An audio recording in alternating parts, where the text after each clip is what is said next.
Shalom Bapak Ibu Saudara-saudara sekalian, kita berjumpa lagi dengan acara Manarema hari ini.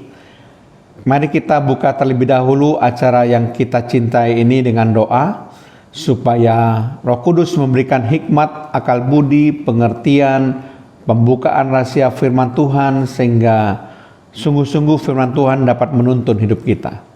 Terima kasih Tuhan kalau kami masih Tuhan perbolehkan untuk bertemu kembali dengan acara Manarema hari ini. Kami ingin belajar firman-Mu Tuhan, supaya firman-Mu dapat memperkaya kekayaan rohani kami Tuhan, sehingga kami boleh dewasa rohani, menjalani hidup dengan benar sesuai kebenaran firman-Mu. Terpujilah nama-Mu Tuhan, di dalam nama Tuhan Yesus Kristus. Haleluya. Amin. Shalom Bapak Ibu Saudara-saudara sekalian. Kali ini dalam acara Manarema hari ini saya akan membahas suatu topik lanjutan, yaitu apa yang lebih baik bagian ketiga. Sekali lagi, topik yang kita bahas merupakan topik lanjutan dari topik-topik terdahulu, yaitu apa yang lebih baik bagian yang ketiga. Nah saudara, kalau kita menyelidiki firman Tuhan dengan seksama, memang banyak sekali nasihat-nasihat yang diberikan firman Tuhan mengenai apa yang lebih baik, yang seharusnya kita ikuti sehingga hidup kita menjadi optimal, hidup kita menjadi maksimal. Mari kita akan mulai menggali kebenaran firman Tuhan mengenai apa yang lebih baik bagian yang ketiga ini. Di dalam Amsal 28 ayat yang ke-6, di situ dengan sangat jelas disebutkan, lebih baik orang miskin yang bersih kelakuannya daripada orang yang berliku-liku jalannya sekalipun ia kaya. Jadi di sini dikatakan masih lebih baik orang miskin yang kelakuannya bersih daripada orang kaya yang jalannya berliku-liku. Tentu ini menggambarkan suatu jalan yang tidak benar, ya. Jalan yang mungkin penuh dengan tipu daya dan sebagainya. Jadi firman Tuhan mengatakan bahwa kelakuan bersih itu menentukan lebih baik sekalipun mungkin harta kita tidak banyak. Karena dikatakan orang miskin tentu hartanya tidak banyak, tapi kelakuannya bersih. Itu jauh lebih penting dibandingkan orang kaya yang hartanya banyak tapi jalannya berliku-liku, ya.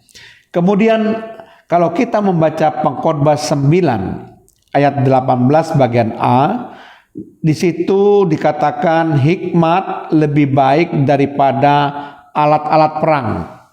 Ya, ini merupakan suatu nasihat daripada firman Tuhan. Hikmat itu lebih baik daripada alat perang. Kalau kita punya alat perang yang mungkin lebih lengkap dalam suatu peperangan, tetapi tidak punya hikmat untuk menggunakannya, maka tentu hal itu akan merupakan sesuatu yang sia-sia. Jadi alat-alat perang tanpa orang yang berhikmat itu tidak ada gunanya, kekuatannya tidak begitu besar dibandingkan hikmat. Nah, hikmat itu dapat mencari jalan keluar bagaimana untuk memenangkan peperangan. Jadi hikmat itu bisa membuat pemimpin perang itu bisa menggunakan suatu taktik bagaimana bisa memenangkan perang, cara-cara untuk memenangkan perang, karena dia orang berhikmat. Itu sebabnya kenapa Alkitab katakan hikmat itu lebih baik daripada alat-alat perang. Dalam Pengkhotbah 6 ayat 9 bagian A dikatakan lebih baik melihat saja daripada menuruti hawa nafsu. Nah, kalau kita mengerti ada perbuatan-perbuatan yang tidak benar, yang menentang firman Tuhan atau perbuatan dosa, kita cuma melihat tidak melakukan, itu lebih baik daripada kalau kita menuruti hawa nafsu. Tentu kita akan jatuh dalam perbuatan dosa. Jadi kita akan terlibat dalam perbuatan dosa. Sehingga tidak salah kalau Pengkhotbah 6 ayat 9a mengatakan lebih baik melihat saja tapi tidak melakukan. daripada kita menuruti hawa nafsu dan kita terjerumus dalam perbuatan dosa. Jadi artinya melihat dosa daripada kita jatuh melakukan dosa. Itu lebih baik melihat saja. Jadi kita tidak lakukan dosa itu. Jadi artinya kita tidak berdosa. Maksud dosa di sini adalah berdosa secara perbuatan, berdosa dalam hati, dosa dalam pikiran. Itu yang harus kita jaga, ya. Jangan sampai kita terjerumus untuk menuruti dan melakukan dosa-dosa ini, ya. Kemudian di dalam Pengkhotbah 5 ayat yang keempat dikatakan, lebih baik engkau tidak bernasar daripada bernasar tetapi tidak menepatinya. Nah, ini bagi orang yang mungkin suka bernasar kepada Tuhan. Tuhan, kalau misalnya saya sembuh, maka saya akan menjadi pelayan Tuhan. Dan ketika Tuhan sembuhkan, lalu dia mengingkari nasarnya. Nah, firman Tuhan mengatakan, lebih baik kamu tidak bernasar. Karena itu berarti membohongi Tuhan. Berdusta kepada Tuhan. Engkau sudah berjanji kepada Tuhan. Untuk kalau disembuhkan akan menjadi pelayan Tuhan. Tapi engkau tidak melakukannya. Itu sebabnya kenapa firman Tuhan menasihati kita, hati-hati kalau kita mau bernasar. Kalau kita sudah menetapkan diri kita untuk bernasar, kita harus melakukan nasar kita, menepati nasar kita. Itu sebabnya Pengkhotbah 5 ayat yang 4 mengatakan, lebih baik engkau tidak bernasar daripada bernasar tetapi tidak menepatinya. Selanjutnya di dalam Amsal pasal 15 ayat yang ke-16, di situ dikatakan lebih baik sedikit barang dengan disertai takut akan Tuhan daripada banyak harta dengan disertai kecemasan. Nah, ini sangat jelas bahwa lebih baik kita mempunyai sedikit barang, tidak terlalu banyak, tapi kita takut akan Tuhan. Jadi orang yang takut akan Tuhan itu sekalipun hartanya mungkin tidak banyak, apa yang kita miliki sedikit, itu jauh lebih baik daripada orang yang punya banyak harta, hidupnya di bawah kecemasan, di bawah ketakutan, karena mungkin dia tidak memiliki Tuhan atau dia tidak percaya kepada Tuhan. Ya, itu sebabnya saudara sekalian, takut akan Tuhan itu lebih baik daripada kita tidak memiliki Tuhan yang bisa melindungi dan menyertai kita.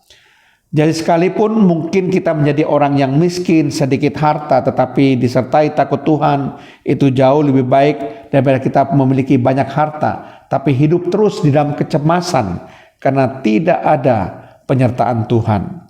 Kemudian selanjutnya kita akan melihat dalam 1 Korintus pasal yang ke-7 ayat 9 bagian B, sebab lebih baik kawin daripada hangus karena hawa nafsu. Ini suatu nasihat karena memang secara psikologi saudara, manusia itu paling rentan terhadap hawa nafsu seksual. Banyak sekali orang yang jatuh karena dosa-dosa seksual ini. Itu sebabnya kalau kita tidak bisa menahan dorongan seksual, lebih baik kita kawin.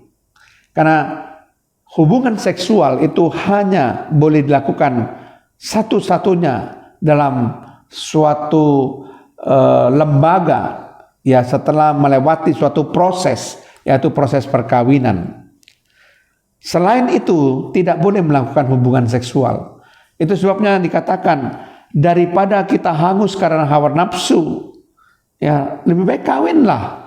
Karena itu suatu cara yang benar. Ya, menyalurkan hasrat seksual melalui perkawinan itu adalah tidak salah atau tidak berdosa menurut firman Tuhan. Daripada kita hangus, tidak bisa menahan hawa nafsu seksual kita.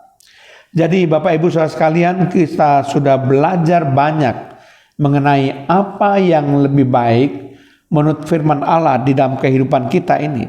Semoga kita bisa memilih keputusan yang benar. Apa yang harus kita lakukan supaya hidup kita itu bisa lebih baik. Amin. Mari kita berdoa. Terima kasih Tuhan, kalau kami sudah membahas apa yang lebih baik bagian yang ketiga ini, sehingga kami boleh mempunyai kualitas hidup yang lebih baik dari hari ke hari Tuhan, menurut kebenaran firman-Mu. Di dalam nama Tuhan Yesus Kristus. Haleluya. Amin.